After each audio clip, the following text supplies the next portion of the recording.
Sir, మీరు పెద్దవాళ్ళు, మీ వెనకాల ప్రభుత్వం ఉంది. మేము చాలా మామూలు వాళ్ళం. కానీ నేను మిమ్మల్ని ఒక్కటే అడుగుతాను. నువ్వు ఒక అమ్మకి అబ్బకి పుట్టుంటే ముందు నా మీద చెయ్యి వేసి ఆ తర్వాత మా వాళ్ళ జోలికి వెళ్ళు. కాదు కూడదు అనుకుంటే నీకు నీ వాళ్ళెవ్వరూ మిగలరు. ఒక అమ్మకి అబ్బకి పుట్టుంటే రా.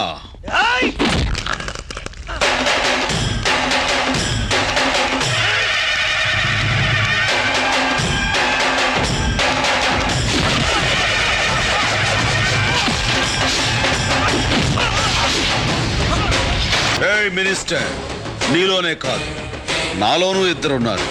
బరిలో ఉన్నప్పుడు అక్క మాట విన్న తమ్ముణ్ణి, బరి దాటాక ఆ దేవుడు మాట కూడా లెక్క చెయ్యని స్టాలిన్ని.